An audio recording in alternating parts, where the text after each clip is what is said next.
Namo Buddhaya, Namo Amitabha. Hello everyone. So today I feel like talking about the difference between Mahayana and Hinayana. Disclaimer, when I use the word Hinayana, I don't mean Theravada.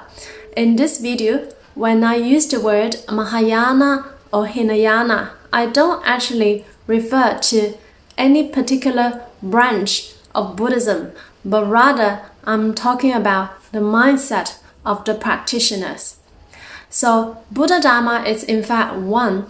The essence of the Buddha Dharma is not about formalities or forms. So it has formalities and forms, but that's not the essence of it. It's also not about mere words or theory. So the essence of the Buddha Dharma is about the mind, the heart. So what distinguishes a Mahayana or a Hinayana Buddhist depends on the heart, the mind of the practitioner. So the word Mahayana in Sanskrit means the great vehicle, and Hinayana means the small vehicle. So what makes someone a Mahayana Buddhist or someone who is really walking on the Mahayana path depends on the mindset of the practitioner, whether he has generated this great bodhicitta, this great awakening mind that he wants to realize perfect enlightenment, not for his own self-salvation, but rather to benefit all sentient beings. Whereas for a Hinayana Buddhist, one may only strive for enlightenment for their self-salvation. So that's the difference. It may not necessarily have anything to do with the school of Buddhism that you are practicing.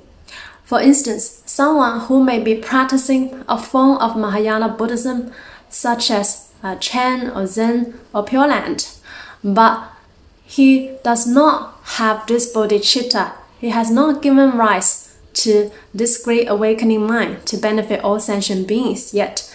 He is merely practicing this form of Mahayana Buddhism for his self-liberation. Then, in essence, he is really a Hinayana Buddhist and not really actually walking on the Mahayana path yet. Whereas someone who may be practicing Theravada Buddhism, but someone who has this awakening mind that he wants to benefit all sentient beings, he also wants to help liberate sentient beings out of sufferings. He may be sharing the Dharma or he may not, but as long as he has this genuine wish that he wants to benefit all sentient beings, then in a way he is also walking on the Mahayana path, whether he knows it or realizes it or not.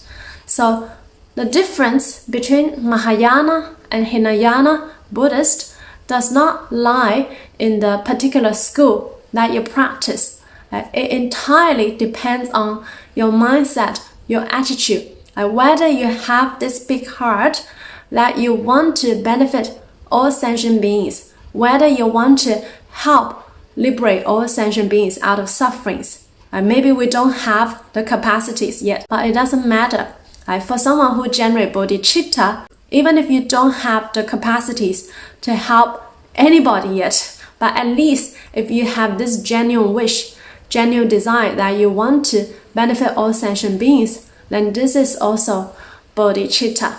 So that's what makes the difference between a Mahayana and Hinayana Buddhist. It does not necessarily depend on the particular school or branch of Buddhism that you practice. It entirely depends on your attitude, on how big your heart is. And for Pure Land practitioners, we know Pure Land Buddhism belongs to the Mahayana school.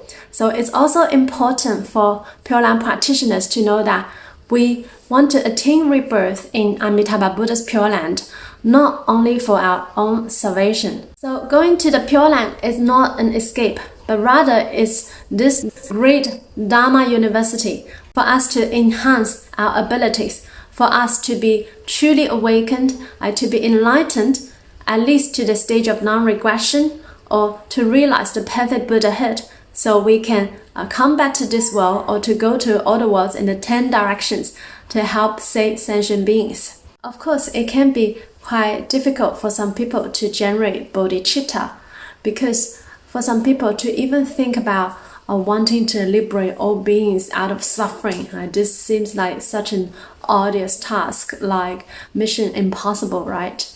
For Pure Land practitioners, if you have this sincere mind, sincere wish to attain rebirth in Amitabha Buddha's Pure Land, then this can also be seen as a form of bodhicitta, according to Patriarch Yi, the ninth patriarch of Chinese Pure Land Buddhism. Because once we are in the Pure Land, under the guidance of Amitabha Buddha, of Guan Yin, of these highly enlightened beings, we are destined to all become bodhisattvas. So when you are in the Pure Land, you are definitely a bodhisattva, and you will definitely realize the perfect enlightenment. So that's what's quite special about the Pure Land path. But of course, it will be even better if we can generate the bodhicitta now, to have this mind, to know that our Nianfo is not just for our own self-salvation, but really to benefit all sentient beings. So if we can generate this bodhicitta now, then we can attain the highest grade of rebirth in the Pure Land. And one will also realize Buddhahood a lot quicker than those who do not generate this kind of bodhicitta now and attain rebirth in the Pure Land. So we also highly encourage Pure Land practitioners to generate the unsurpassed bodhicitta. And in the next video, we'll talk about how exactly can we generate the bodhicitta. So I hope this helps. Namo Buddhaya, Namo Amitabha.